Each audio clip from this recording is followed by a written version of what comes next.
Okay, तो chapter number 5 में topological spaces के बारे में हम बात करने जा रहे हैं। सबसे पहले तो देखते हैं कि टोपोलॉजी होती क्या है। एक्स हमारे पास कोई सा एक नॉन एम्प्टी सेट है। एक्स के ऐसे सबसेट्स की कलेक्शन को टोपोलॉजी कहा जाएगा कि उस कलेक्शन में एक्स और फाई दोनों मौजूद हों। उस कलेक्शन के जितने मर्जी एलिमेंट्स का यूनियन लिया जाए, अगेन उसी कलेक्शन का कोई मेंबर मिले, और किसी भी दो मेंबर्स का इंटरसेक्शन अगेन उस कलेक्शन में मौजूद हो तो उस कलेक्शन को टोपोलॉजी कहते हैं। देखें, टा is a class of subsets of x, यानी हम यूं भी कह सकते हैं कि टा is a subset of power set of x. क्योंकि टा के जो मेंबर्स हैं वो सबसेट्स ऑफ एक्स हैं और सारे सबसेट्स तो पावर सेट ऑफ एक्स में होते हैं। इसका मतलब यह है कि टा में जो एलिमेंट्स हैं वो पावर सेट ऑफ एक्स से ही लिए जाते हैं। तो देखें, इसमें फाई और एक्स दोनों को मौजूद होना चाहिए। ऐसे सबसेट्स जितने मर्जी सेट्स लें, उनका जो यूनियन हो वो अगेन टा में मौजूद हो, और टा में से ही किसी दो एलिमेंट्स का इंटरसेक्शन अगेन टा में मौजूद हो, तो हम कहते हैं कि टा is the topology on x. Okay, तो द मेंबर्स ऑफ टा आर कॉल्ड टा ओपन सेट्स, या सिंपली हम उनको ओपन सेट्स भी कहते हैं। और जो स्पेस एक्स है उसको कहा जाता है that is the topological space. Okay, कुछ बड़ी सिंपल सी एग्जांपल्स हैं कि let you denote the class of all open sets of real numbers discussed in chapter 4। तो यहाँ चूंकि हम चैप्टर 4 को डिस्कस नहीं कर रहे तो मैं यहाँ बता देता हूँ कि इससे क्या मुराद है। हम एक सेट ले रहे हैं। सबसे पहले तो हमने डेफिनेशन देखी कि टोपोलॉजी क्या होती है। टोपोलॉजी में हमने ये कहा कि एक्स एक नॉन एम्प्टी सेट है। टा जो है वो subset of power set of x है, और टा इस तरह का सबसेट है कि पहली कंडीशन उसमें ये सेटिस्फाई हो रही है कि phi and X both belong to tau. दूसरी कंडीशन ये है कि आर्बिट्रेरी यूनियन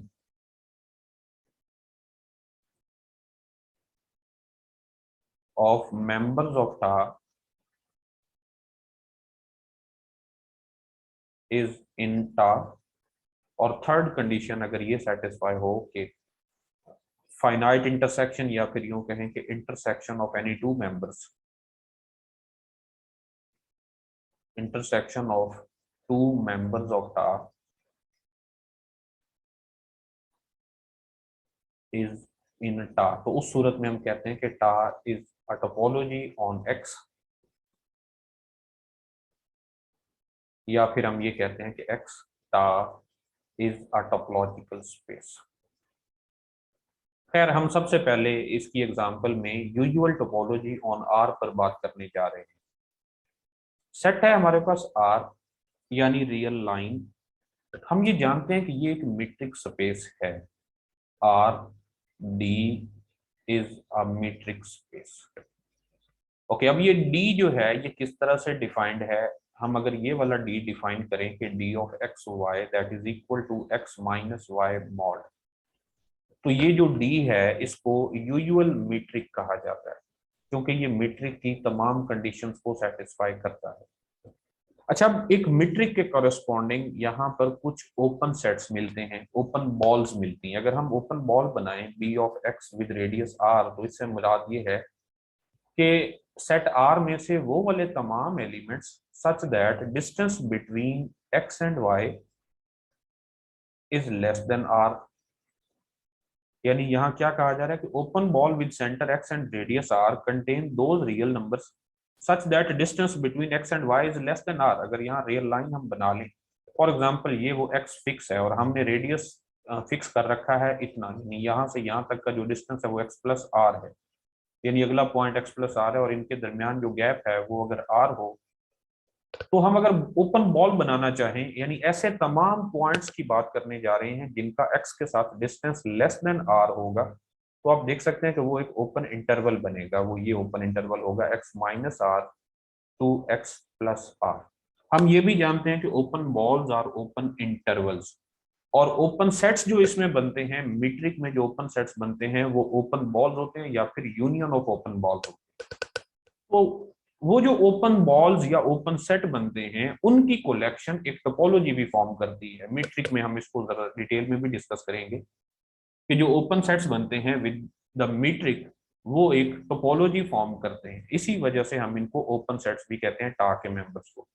तो हम सेट आर पर जो टोपोलॉजी डिफाइन करने जा रहे हैं, यू, इसे यू भी लिखा जाता है, या जैसे भी यहाँ बुक में नोटेशन यूज कर रहे हैं हम, ये you denote the class of all open sets of real numbers. इससे मुराद ये है कि इसमें हम जो कलेक्शन ले रहे हैं वो हैं open intervals and unions of open intervals.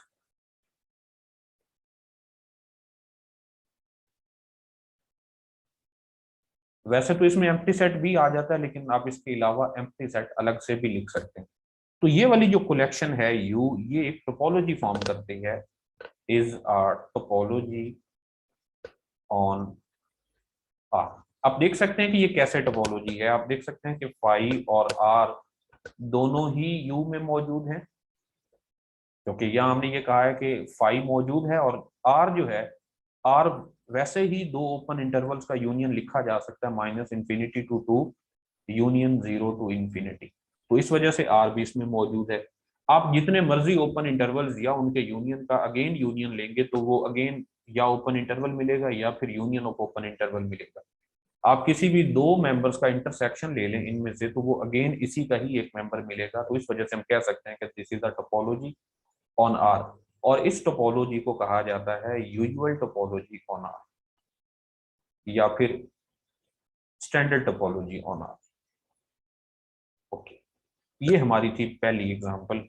यानी अब हम हमेशा सेट आर को as a topological space consider कर सकते हैं, और उस पर टोपोलॉजी हमने डिफाइन की है यूजुअल टोपोलॉजी, जिसके ओपन सेट्स जो हैं वो या तो ओपन इंटरवल्स हैं या फिर यूनियंस ऑफ ओपन इंटरवल्स हैं। इसी तरह से सेट आर स्क्वायर भी, चूंकि एक मीट्रिक स्पेस होता है, तो वहां से ये एक टोपोलॉजी भी यहाँ पर मिलती है। तो इसको हम कह सकते हैं that is the usual topology on R square. अगर आर स्क्वायर की हम बात करें, जैसे हमने यहाँ पर आर के बारे में बात की है, तो आर स्क्वायर में जो ओपन बॉल्स बनती हैं वो बेसिकली ओपन डिस्क होती हैं। यानी ये है ना आर स्क्वायर, तो इसके अंदर किसी भी एक पॉइंट को फिक्स करके जो ओपन बॉल बनाई जाती हैं वो ओपन डिस्क बनती हैं। तो इस तरह की ओपन डिस्क या उनके यूनियंस की जो कलेक्शन है वो एक टोपोलॉजी फॉर्म करती है ऑन आर स्क्वायर। ओके, खैर ये जरा इससे आगे कुछ बड़ी आसान सी एग्जांपल्स है हमारे पास। हमने एक सेट ले रखा है X that is equal to A B C D E, और नीचे तीन सेट दिए गए हैं, टा वन टा टू टा थ्री। हमने देखना है कि इनमें से कौन कौन से सेट्स टोपोलॉजी हैं एक्स पर और कौन से नहीं है। अब देखें, टा वन को अगर हम कंसिडर करें तो इसमें फर्स्ट एक्सियम सेटिस्फाई हो रहा है, एक्स और फाई दोनों इसमें मौजूद हैं। अब दूसरी कंडीशन ये है कि union of any number of sets in टा बिलोंग टू टा। देखना यह है कि क्या हर दो का यूनियन अगेन इसमें मौजूद है या नहीं है। तो अगर हम ए और सी डी इन दोनों को देखें तो इनका यूनियन बनता है ए सी डी, वो इसमें मौजूद है। अगर हम सी डी, ए सी डी और बी सी डी ई की बात करें तो इनका जो यूनियन बनता है वो होता है ए बी सी डी ई, जो कि एक्स है वो अगेन इसमें मौजूद है। तो इस तरह आप जितने मर्जी इसमें से आर्बिट्रेरी कलेक्शन का यूनियन लेंगे तो अगेन इसमें मौजूद होगा। इसी तरह किसी भी दो का इंटरसेक्शन लें, अगर हम ए और सी डी का इंटरसेक्शन लेंगे तो वो एम्प्टी होगा, वो मौजूद है। सी डी और ए सी डी का इंटरसेक्शन लें तो वो सी डी इसमें मौजूद है। सी डी और बी सी डी का ई का इंटरसेक्शन लें तो सी डी इसमें मौजूद है। तो हम यहां से ये कह सकते हैं कि टा one is a topology, topology on x. Okay, तो हम ये कह सकते हैं x is a topological space with the topology टा वन। अब टा टू की तरफ आते हैं। टा टू में फर्स्ट एक्सियम तो सेटिस्फाई हो रहा है, एक्स और फाई दोनों मौजूद हैं। दूसरा एक्सियम ये है कि आर्बिट्रेरी यूनियन भी मौजूद होना चाहिए। अगर हम ए और सी डी का यूनियन देखें तो ए सी डी इसमें मौजूद है। अगर ए सी डी और बी सी डी का यूनियन लिया जाए तो ये तो होना चाहिए ए बी सी डी, ये नीचे लिया गया है A C D union B C D, जो कि ए बी सी डी होना चाहिए, और A B C D tau two में मौजूद नहीं है। So that's why TA2 is not a topology on X.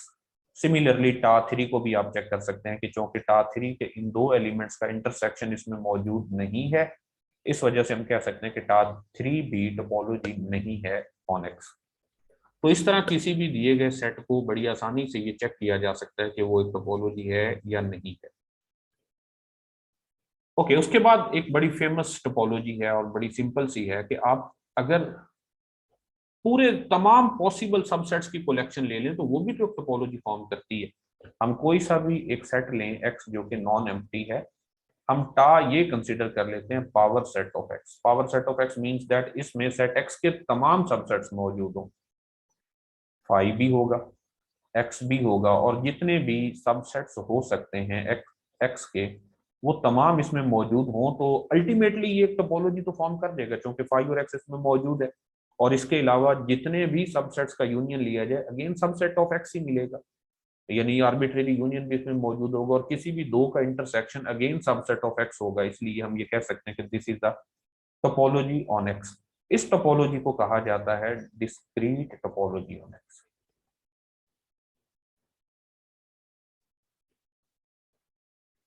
इसके पैरेलल हमें एक और टोपोलॉजी भी मिल सकती है। अगर हम टोपोलॉजी में सिर्फ दो ही एलिमेंट रखें फाई एंड एक्स, तो ये भी एक टोपोलॉजी बनती है और इस टोपोलॉजी को कहा जाता है इनडिस्क्रीट टोपोलॉजी। और ये बड़ी ऑब्वियस सी दो टोपोलॉजीज हमने किसी भी एक सेट पर बनाना सीख। ओके, हम जरा यहां से देखते हैं कि let D denote the class of all subsets of X. Observe that D satisfies the axioms for a topology on x. This topology is called the discrete topology, and x together with its discrete topology is called the discrete topological space or simply a discrete space. Okay, तो इसी तरह इन discrete space के बारे में भी यहाँ पर बात की गई है कि अगर हम ये कलेक्शन लें एक्स एंड फाई तो वो एक टोपोलॉजिकल स्पेस है, और सेट एक्स को हम कह सकते हैं कि that is in discrete topological space. Next ये बड़ी इंपॉर्टेंट एग्जांपल है कि कोफाइनाइट टोपोलॉजी। कोफाइनाइट टोपोलॉजी से मुराद क्या है कि let tau denote the class of all subsets of X whose complements are finite together with the empty set phi। यहां देखिए एक्स हमारे पास कोई सा एक नॉन एम्प्टी सेट है, हम टा में ऐसे एलिमेंट्स लेने लगे हैं, एक तो फाई और दूसरा सेट एक्स के वो वाले सबसेट्स जिनका कंप्लीमेंट फाइनाइट होता है।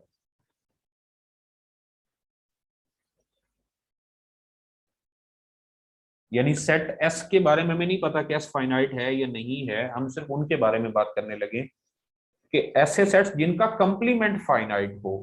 तो ऐसे सेट्स की जो कलेक्शन है और उनके साथ अगर फाई को भी मिला दिया जाए तो ये टोपोलॉजी फॉर्म करती है, और इस टोपोलॉजी को कहा जाता है फाइनाइट कंप्लीमेंट टोपोलॉजी।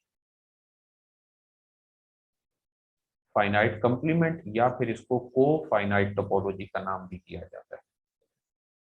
अब आप ये चेक कर सकते हैं कि क्या वाकई ये एक टोपोलॉजी है।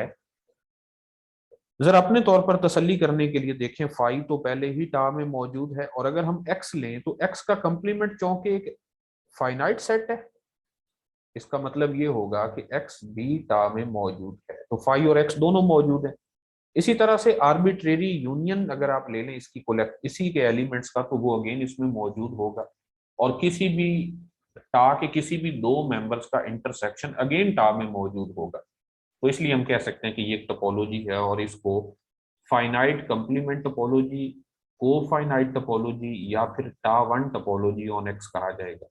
टा वन टोपोलॉजी के बारे में हम आगे दो तीन चैप्टर्स के बाद डिटेल में भी डिस्कस करेंगे। ओके, अब हम बात करते हैं कि अगर हमारे पास दो टोपोलॉजीज हों किसी एक सेट पर, तो उनका इंटरसेक्शन जो है वो अगेन उस सेट पर टोपोलॉजी फॉर्म करता है। द इंटरसेक्शन टा वन इंटरसेक्शन टा two of any to topologies on x is also a topology on x. अगर आप प्रूफ करना चाहें तो यहाँ इसका प्रूफ भी किया गया है। नेक्स्ट थ्योरम है कि let tau I be any collection of topologies on X. ऊपर जो एग्जांपल में कहा गया कि सिर्फ दो टोपोलॉजीज का इंटरसेक्शन भी टोपोलॉजी है, जबकि ये थ्योरम हमें ये बताता है कि intersection of any collection of topologies on x is also a topology on x. यानी जरूरी नहीं है कि फाइनाइटली मैनी जितनी मर्जी टोपोलॉजीज हों उनका इंटरसेक्शन अगेन टोपोलॉजी ही होता है, लेकिन यूनियन के बारे में ऐसा ट्रू नहीं है। The union of topologies need not to be a topology. कैसे भला? देखिए, ये हम सेट लेते हैं x that is equal to A B C. आप देख सकते हैं कि टा वन और टा टू दोनों इस सेट x पर टोपोलॉजीज हैं, लेकिन इनका जो यूनियन है टा वन यूनियन टा टू ये एक टोपोलॉजी नहीं है, क्योंकि देखें फाई और एक्स तो मौजूद है, ठीक है, लेकिन इन दो एलिमेंट्स का यूनियन अगेन इसमें मौजूद नहीं है। इस वजह से टा1 यूनियन टा2 एक टोपोलॉजी नहीं है। तो हमने ये देखा कि intersection of topologies is a topology, but their union need not to be a topology. हो भी सकता है, नहीं भी हो सकता। ओके, अब बात करते हैं ओपन नेबरहुड की। If G is an open set containing a point P in X, then G is called an open neighborhood of P।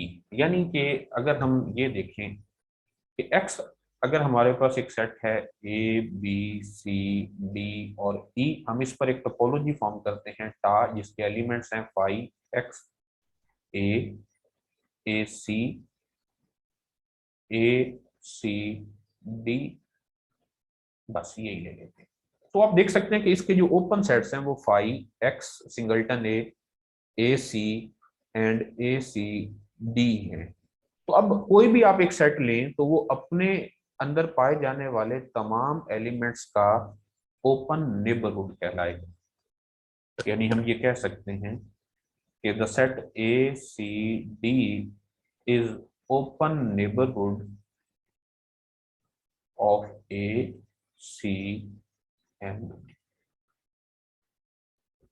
यही यहाँ पर डेफिनेशन दी गई है कि if G is an open set containing a point P belong to X, then G is called an open neighbourhood of P। और अगर उस सेट में से, उस ओपन सेट में से उस पॉइंट को निकाल दिया जाए तो बाकी बच जाने वाला जो सेट है that will be called deleted open neighbourhood of P। Also G without P is called a deleted open neighbourhood of P। अगर हम यहीं पर डिलीटेड ओपन नेबरहुड की बात करें तो हम कह सकते हैं कि ए सी is deleted या punctured open neighborhood of D. Similarly, AD is deleted neighborhood of C and CD is deleted neighborhood of A। तो ये जस्ट दो डेफिनेशन की हद तक है। ओके, अब हम बात करते हैं अकामुलेशन पॉइंट्स की। ये बड़ा इंपॉर्टेंट कंसेप्ट है। लिमिट पॉइंट भी इनको कहा जाता है, डिराइव्ड पॉइंट्स भी कहा जाता है। Let X be a topological space. A point P in X is an accumulation point or limit point, also called cluster point or derived point of a subset A, if and only if every open set G containing P contains a point of A different from P। अब ये थोड़ी सी लगता यूं है जैसे मुश्किल definition है, लेकिन ये बहुत ही आसान है। आइए इसको हम यहाँ इस तरह से लिखते हैं। हम लिमिट पॉइंट इसको कहेंगे। आप इसके डिफरेंट नाम भी याद रखिएगा। लिमिट पॉइंट किस तरह से डिफाइन करते हैं कि let X star be a topological space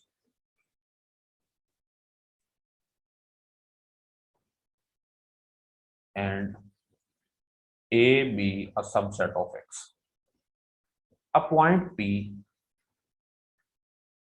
belong to X, यानी टोपोलॉजी का एक ऐसा एलिमेंट, टोपोलॉजिकल स्पेस एक्स का एक ऐसा element P is called a limit point of A if, ये देखिएगा यहाँ ये असल इंपॉर्टेंट बात है कि G minus P intersection A is non empty. अब देखें what is G for all open sets G containing P। अब ये क्या कहा गया है भला। अब ऐसा करें कि कोई भी पॉइंट P जो है वो सेट A का लिमिट पॉइंट उस सूरत में कहला सकता है अगर हम वो तमाम ओपन सेट चेक करें जिनमें पॉइंट P पाया जाता है और उन तमाम ओपन सेट्स में से पॉइंट P को निकाल कर A के साथ इंटरसेक्शन लिया जाए और वो नॉन एम्प्टी मिले, तो हम कह सकते हैं कि ये वाला जो पॉइंट P है ये सेट A का लिमिट पॉइंट है। दोबारा समझ लें कि एक्स स्टार एक टोपोलॉजिकल स्पेस है, ए उसका कोई सा एक सबसेट है। यहाँ पर हम इसकी थोड़ी सी डायग्राम भी बना लेते हैं कि ये रहा हमारे पास सेट एक्स, ये उसका रहा एक सबसेट ए, और ये वाला रहा पॉइंट पी। ये जरूरी नहीं है कि पॉइंट पी सेट ए के अंदर हो, ए के बाहर भी हो सकता है। वो तमाम ओपन सेट जो पी को अपने अंदर कंटेन करते हैं, उन तमाम ओपन सेट्स में से पॉइंट पी को निकाल कर सेट ए के साथ इंटरसेक्शन लिया जाए तो नॉन एम्प्टी मिलता हो, उस सूरत में हम कह सकते हैं कि that P is the limit point of A. आइए जरा इस एग्जांपल की मदद से इसको समझते हैं कि हमारे पास एक सेट एक्स है जिसके एलिमेंट्स हैं A B C D and E. For example हम सेट कंसीडर कर रहे हैं A B C D and E. हम इस पर एक टोपोलॉजी लेते हैं टा, जिसके एलिमेंट्स हैं फाइव एक्स सिंगल्टन ए, फाइव एक्स सिंगल्टन ए, उसके बाद है सी डी, ए सी डी, ए सी डी, और लास्ट सेट है बी सी डी ई। ये तो बन गई टोपोलॉजी, यानी x is a topological space. हम इसमें से एक सेट भी कंसीडर कर लेते हैं, जैसे यहाँ पर सेट ए लिया गया ए बी सी। आप इसके अलावा कोई और सेट भी ले सकते हैं। सॉरी क्या है, ए बी सी, तो हम भी ए बी सी ही ले लेते हैं। तो सेट ए के तो एलिमेंट्स हैं ए बी सी। अब हमने मालूम करने हैं कि कौन कौन से पॉइंट्स सेट ए के लिमिट पॉइंट्स हैं। अच्छा, यहाँ एक और चीज भी याद रख लें कि डिराइव सेट क्या होता है। अगर किसी सेट के तमाम लिमिट पॉइंट्स को एक सेट की फॉर्म में लिख दिया जाए तो उसको डिराइव्ड सेट कहते हैं, यानी collection of limit points of A, that is called derived set of A. तो इसे यूं भी लिखा जाता है ए के ऊपर डी लगाकर, डिराइव्ड सेट ऑफ ए। या यहाँ पर जो नोटेशन यूज की गई है वो ए प्राइम की नोटेशन यूज की गई है। तो यहाँ प्राइम से मुराद कंप्लीमेंट ना समझा जाए, बल्कि ये समझा जाए कि that is the collection of all limit points या अकामुलेशन पॉइंट्स। तो ए प्राइम से भी डिनोट किया जाता है। ओके, तो हम यहाँ पर फाइंड करना चाहते हैं कि व्हाट इज ए प्राइम, यानी what is the collection of limit points of A. तो हम बारी बारी जरा इसको चेक करते हैं अपनी अंडरस्टैंडिंग को बेहतर करने के लिए, और फिर आप हैबिचुअल हो जाएंगे कि how to check either a point is a limit point or not। जरा देखते हैं कि पॉइंट ए लिमिट पॉइंट है या नहीं है। अच्छा, ए लिमिट पॉइंट है, ये चेक करने के लिए तो हमें पहले वो तमाम ओपन सेट देखना होंगे जिनमें पॉइंट ए पाया जाता है। तो देखते हैं कौन कौन से हैं open sets containing A are. ये देखिए यहाँ पर ये वाला ओपन सेट, इसमें भी ए पाया जाता है, ये भी, और सेट एक्स। तो वो कौन कौन से ओपन सेट्स हैं, एक सिंगल्टन ए है, एक ए सी डी है, और एक सेट एक्स है। अब लिमिट पॉइंट ये तभी हो सकता है अगर हर वो ओपन सेट जिसमें पॉइंट ए पाया जाता है उसमें से पॉइंट ए को निकाल दिया जाए और फिर भी ए के साथ कुछ ना कुछ कॉमन रहे, तो हम कहते हैं कि that point will be the limit point of set ए। जरा पहला ओपन सेट पकड़ते हैं। सो सिंगल्टन ए, इसमें से हम पॉइंट ए को, जिसको हम चेक करने जा रहे हैं कि वो लिमिट पॉइंट है या नहीं है, उसको सब्ट्रैक्ट करते हैं और इसका इंटरसेक्शन लेते हैं सेट ए के साथ। तो आप देख सकते हैं ये 5 मिलने वाला है, क्योंकि A minus A is 5, 5 intersection A that is equal to 5। तो ये तो पहले ही हमें एम्प्टी सेट मिल गया। इसका मतलब ये है कि ये जो पॉइंट ए है ये लिमिट पॉइंट नहीं है। लिमिट पॉइंट होने के लिए हर ओपन सेट के साथ ये कंडीशन सेटिस्फाई होनी चाहिए। ओके, तो अब जरा दूसरा पॉइंट चेक करते हैं। हमें ये तो पता चल गया कि ये जो पॉइंट ए है ये लिमिट पॉइंट नहीं है। जरा बी की तरफ आते हैं। अब बी को लिमिट पॉइंट चेक करने के लिए पहले तो हम वो तमाम ओपन सेट्स देखते हैं जिनमें पॉइंट बी पाया जाता है। Open sets containing B are, देखिए कौन कौन से ओपन सेट्स हैं जिनमें पॉइंट बी है। एक्स है, एक एक्स है, एक बी सी डी ई है। बस ये दो सेट्स हैं। आइसोलेशन पॉइंट के बारे में बाद में बात करते हैं, वो क्लोज सेट के साथ साथ हम डिस्कस करेंगे। ओके, एक सेट एक्स है और एक point B C D E वाला सेट है जिसमें पॉइंट बी पाया जाता है। तो हमें वो तमाम ओपन सेट हम लिख लेते हैं। वो है जी एक बी सी डी ई और दूसरा है एक्स। अब इनमें से हर एक में से बी को निकाल के फिर ए के साथ इंटरसेक्शन चेक करते हैं। जरा देखिए, B C D E minus singleton B and intersection with A. Okay, इसी तरह X minus B intersection with A.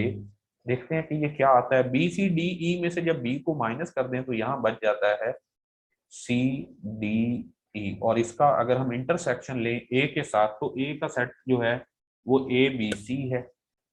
That is A B C. तो आप देख सकते हैं कि ये सी है, एम्प्टी तो नहीं है ना। ओके, इसी तरह एक्स में से अगर आप बी को निकाल दें तो ये बचता है ए सी डी ई, और इसका हमने इंटरसेक्शन लेना है ए बी सी के साथ। तो ये एक सेट है ए सी, तो एम्प्टी तो नहीं है। तो हमने देखा कि वो तमाम ओपन सेट जिनमें पॉइंट बी पाया जाता है उनमें से पॉइंट बी को निकाल दिया जाए तो फिर भी सेट ए के साथ कुछ ना कुछ उसका कॉमन रह जाता है। तो हम यहाँ ये कह सकते हैं कि B is a limit point of A. लेकिन अभी हमने सारे लिमिट पॉइंट डिसाइड नहीं किए, हमें ये कंफर्म हो गया कि ठीक है बी उसका एक लिमिट पॉइंट है। तो इसी तरह आप पॉइंट सी, पॉइंट डी और पॉइंट ई को भी चेक करेंगे किसी भी। मैं ये सजेस्ट करूंगा कि आप कम से कम इस एग्जाम्पल को मुकम्मल सॉल्व करें ताकि लिमिट पॉइंट फाइंड करने में आपको कुछ ना कुछ हेल्प हो। कुछ खास टेक्निक्स भी होती हैं जिनकी मदद से हम डायरेक्टली बता सकते हैं कि कौन सा पॉइंट लिमिट पॉइंट नहीं है या कौन सा पॉसिबल है। अब देखिए कि जो सिंगलटन सेट्स मौजूद होंगे वो पॉइंट कभी भी किसी भी सेट के लिमिट पॉइंट नहीं हो सकते। ये देखिए, ये जो सिंगलटन सेट ए है ये किसी भी सेट का लिमिट पॉइंट नहीं हो सकता क्योंकि इसमें सिंपल यही एक पॉइंट मौजूद है, और जब इसको इसमें से माइनस करेंगे तो एम्प्टी मिलेगा जैसा कि यहाँ पर हुआ है। तो इसलिए ये तो किसी, यानी ये वाला जो पॉइंट ए है ये किसी भी सेट का लिमिट पॉइंट नहीं हो सकता। तो इस तरह की चंद और टेक्निक्स भी यहाँ से आपको मिल सकती हैं तब जब आप इसको मुकम्मल सॉल्व करेंगे। तो यहाँ आप देख सकते हैं कि इस सेट ए का जो लिमिट पॉइंट्स की कलेक्शन है वो है बी डी ई। तो ये इस सेट का डिराइव्ड सेट कहलाता है। ओके, अब अगर हम बात करें जी इनडिस्क्रीट टोपोलॉजिकल स्पेस, चलिए उससे पहले डिस्क्रीट टोपोलॉजिकल स्पेस की बात कर लेते हैं कि अगर हमारे पास डिस्क्रीट टोपोलॉजिकल स्पेस हो और उसके किसी भी सेट का हमने लिमिट पॉइंट मालूम करने हो तो कैसे मालूम किए जा सकते हैं। हम जानते हैं कि डिस्क्रीट टोपोलॉजिकल स्पेस इस तरह से डिफाइंड है कि एक्स पी ऑफ एक्स, यानी कि इस टोपोलॉजी में पी ऑफ एक्स मौजूद होता है, यानी तमाम सबसेट्स ऑफ एक्स पाए जाते हैं। अगर हम इसका कोई भी एक सेट लें, लेट, चलिए ऐसा करते हैं कि हम इसको एक्स फिक्स कर लेते हैं। For example X is A B C, यहां से हम इसको बेहतर समझ पाएंगे। अगर एक्स ए बी सी है तो इस पर जो टोपोलॉजी बनेगी पी ऑफ एक्स, उसके एलिमेंट्स होंगे phi A B C, A B, A C, B C and A B C, यानी सेट एक्स। तो आप देख सकते हैं कि एक टोपोलॉजी है जो डिस्क्रीट टोपोलॉजी, 1 2 3 4 5 6 7 8। ओके, तो ये पावर सेट तो मिल गया हमें। हम इसका कोई भी एक सबसेट लेते हैं अपनी मर्जी से। सेट ए हम ले लेते हैं जिसके सिर्फ दो ही एलिमेंट हैं, ए और बी। हम ये जानना चाहते हैं कि इसका डिराइव्ड सेट क्या है और फिर हम इसको जनरलाइज करेंगे कि किसी भी डिस्क्रीट टोपोलॉजिकल स्पेस के किसी भी सेट का डिराइव्ड सेट क्या होता है। जरा देखिए कि क्या ए इसका लिमिट पॉइंट है या नहीं है। तो हम पहले ये देखते हैं कि कौन कौन से पॉइंट्स हैं, जो कौन कौन से ओपन सेट्स हैं जिनमें पॉइंट ए पाया जाता है। So open sets containing A are, वो हैं जी singleton A, A B, A C, A B C. तो ये जो ए है ये इस सेट का लिमिट पॉइंट नहीं बनने वाला। क्यों? क्योंकि आप देख सकते हैं कि सिंगलटन ए जो है वो एक ओपन सेट है। अब आप इसको वैसे भी चेक कर सकते हैं, singleton A minus A intersection with A that is equal to 5। तो हमें एक ऐसा ओपन सेट तो मिल गया कि जो उस कंडीशन को सेटिस्फाई नहीं करता। इसका मतलब ये हुआ कि A is not a limit point of A set, so A does not belong to derived set of A. इसी तरह अगर आप बी को देखें तो बी भी लिमिट पॉइंट नहीं बनने वाला, क्योंकि वो तमाम ओपन सेट जो बी को कंटेन करते हैं उनमें सिंगलटन बी भी मौजूद है। आप देख सकते हैं singleton B minus B intersection with A is empty. तो इससे हमें ये पता चला कि पॉइंट बी भी लिमिट पॉइंट ऑफ ए नहीं है। इसी तरह से पॉइंट सी भी लिमिट पॉइंट ऑफ ए नहीं है। तो हम ये कह सकते हैं कि derived set of A is equal to 5। Okay, तो क्या ये बात इन जनरल ट्रू होगी? How can you guess?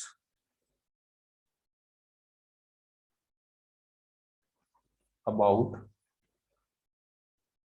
derived set of A, about a derived set for any subset A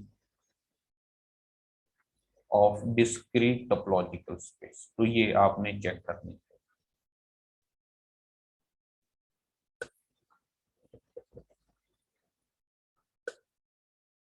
okay, अच्छा अब हम बात करते हैं इनडिस्क्रीट टोपोलॉजिकल स्पेस की। इनडिस्क्रीट टोपोलॉजिकल स्पेस में हमारे पास सेट एक्स होगा, सेट एक्स, और उसके साथ हमें इनडिस्क्रीट टोपोलॉजिकल स्पेस को अगर हम आई से डिनोट करें तो इस टोपोलॉजिकल स्पेस आई के अंदर सिर्फ दो ही मेंबर होते हैं, एक फाई और एक एक्स। तो अगर हम यहां इसका कोई सा एक सबसेट लें तो उसके लिमिट पॉइंट कैसे हो सकते हैं? फॉर एग्जांपल सेट एक्स है जो कि एलिमेंट्स कंटेन करता है ए बी सी को। तो यहां से जो इनडिस्क्रीट टोपोलॉजिकल स्पेस बन रही है आई, उसके एलिमेंट्स हैं phi and A B C itself only. अच्छा, तो अगर हम कोई एक सेट लें, एक टाइम भी मुकम्मल हो रहा है तो मैं यहीं से ही थोड़ा सा बता देता हूं आपको। इफ यहां देखिए ए डिराइव सेट क्या मिलेगा। अगर तो ए हमारे पास एक एम्प्टी सेट हो तो उस सूरत में उसका जो डिराइव्ड सेट मिलेगा वो एम्प्टी सेट ही मिलेगा। ये आप इसे वेरीफाई भी कर सकते हैं। और अगर ए हम एक ऐसा सेट लें जो सिंगलटन सेट हो, मसलन आप इसी सेट में वेरीफाई कर सकते हैं कि अगर आप सेट ए सिंगलटन सेट ए लें, फिर सिंगलटन सेट बी लें और फिर सिंगलटन सेट सी लें, तो उस सूरत में जो हमें उसका डिराइव्ड सेट मिलने वाला है वो सेट एक्स माइनस पी मिलेगा। यानी यहां पर आप ये चेक कर सकते हैं कि अगर सेट ए ये हो ना, if A is equal to singleton A, तो यहां से इसका जो डिराइव्ड सेट मिलेगा उसमें सिर्फ दो ही एलिमेंट होंगे बी सी, यानी उस पॉइंट के अलावा बाकी तमाम होंगे। और अगर हम सेट ए लें जो कि सिंगलटन बी है तो उस सूरत में सेट ए का जो डिराइव्ड सेट है वो हमें मिलेंगे ए सी, और अगर ए हम लें सी तो उस सूरत में हमें जो डिराइव्ड सेट मिलेगा वो होगा ए बी। ओके, लेकिन हमने ये देखा कि अगर ए एम्प्टी सेट है तो फिर उसका डिराइव्ड सेट भी एम्प्टी सेट है। हमने अब ये देखा कि अगर ए एक सिंगलटन सेट है तो फिर उसका जो डिराइव्ड सेट होगा वो उसका कंप्लीमेंट होगा। लेकिन ये इसका मोस्ट इंटरेस्टिंग केस है कि इफ ए कंटेन्स टू और मोर पॉइंट्स, अगर सेट ए में एक से ज्यादा पॉइंट्स मौजूद हों तो फिर उस सूरत में उस सेट का जो डिराइव्ड सेट है वो होल सेट एक्स मिलता है। यानी हम यहाँ अगर ये कहें कि A is equal to A B, तो उस सूरत में जो डिराइव्ड सेट ऑफ ए होगा वो पूरी स्पेस एक्स होगी, यानी ए बी सी। तो ये बेहतर होगा कि आप इसे थोड़ी सी कैलकुलेशन करके एग्जैक्टली इवेल्युएट करना सीखें। लिमिट पॉइंट पर आप थोड़ा सा टाइम लगाइएगा, इससे रिलेटेड काफी सारे प्रॉब्लम समझने वाले हैं, कुछ एमसीक्यूज भी इससे रिलेटेड डिस्कस हो सकते हैं। तो यहाँ पर अगर मैं बात करूं एक्सरसाइजेज की, तो एक्सरसाइजेज में आपने एक्सरसाइज नंबर 1 से लेकर एक्सरसाइज नंबर यहां तक एक्सरसाइज नंबर 17 तक आप इसको देख सकते हैं। ओके जी, आज का लेक्चर मैं यहीं पर एंड कर रहा हूं।